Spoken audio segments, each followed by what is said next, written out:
ದೇಶದ ರಕ್ಷಣೆ ಮತ್ತು ಸನಾತನ ಧರ್ಮದ ಮೇಲೆ ಆಗ್ತಿರುವಂಥ ಪ್ರಹಾರ ಏನಿದೆ ಪಾಕಿಸ್ತಾನವನ್ನು ತಪ್ಪಿಸಲಿಕ್ಕೆ ಇವತ್ತು ನಮ್ಮ ದೇಶದ ಪ್ರಧಾನಮಂತ್ರಿಗಳು ಮತ್ತು 3 ನಮ್ಮ ಸೈನಿಕ ದಳಗಳು ಕೂಡಿ ಯಶಸ್ವಿಯಾದಂಥ ಆಪರೇಷನ್ ಸಿಂಧೂರ್ ಮಾಡಿದ್ದಾರೆ.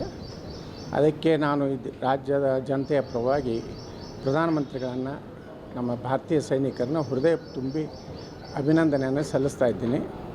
ಇದು ಇಷ್ಟಕ್ಕೆ ನಿಲ್ಲುವಂಥದ್ದು ಹೋರಾಟ ಅಲ್ಲ, ಯುದ್ಧ ಅಲ್ಲ. ಇದು ನಿರಂತರವಾಗಿ ಭಾರತ ಇವತ್ತಿಂಥ ಮತಾಂಧ ಶಕ್ತಿಗಳು, ಪಾಕಿಸ್ತಾನ, ISIದಿಂದ ನಿರಂತರವಾಗಿ ನಾವು ಹೋರಾಟ ಮಾಡುವಂಥ ಅನಿವಾರ್ಯತೆ ದೇಶಕ್ಕಿದೆ. ಕಾಂಗ್ರೆಸ್ ಈ ದೇಶದಲ್ಲಿ ಒಂದು ಕೆಟ್ಟ ಒಂದು ಜನ್ಮ ಕೊಟ್ಟಿದ್ದೆ ಕಾಂಗ್ರೆಸ್. ಈ ಪಾಕಿಸ್ತಾನ ಅನ್ನುವಂಥದ್ದನ್ನು ಗಾಂಧಿ ಮತ್ತು ನೆಹರು ಕೊಟ್ಟಂಥ ಒಂದು ನಮ್ಮ ದೇಶಕ್ಕೆ ಒಂದು ದೊಡ್ಡ ಶಾಪ.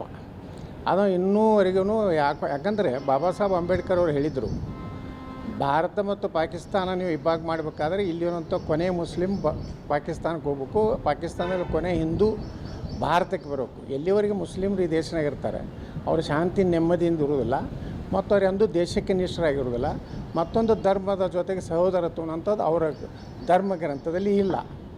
ಇದು ಬಾಬಾ ಸಾಹೇಬ್ ಅಂಬೇಡ್ಕರ್ ಭಾಳ ಸ್ಪಷ್ಟ ನುಡಿಯಿತ್ತು. ದುರ್ದೈವ ಅಂದರೆ ಈ ಗಾಂಧಿ ಮತ್ತು ನೆಹರು ಮಾಡಿದಂಥ ದೊಡ್ಡ ತಪ್ಪಿನಿಂದ ಇವತ್ತು ನಾವು ಭಾರತ ಇವತ್ತು ಪ್ರಾಯಶ್ಚಿತ್ತ ಪಡಬೇಕಾಗಿದೆ.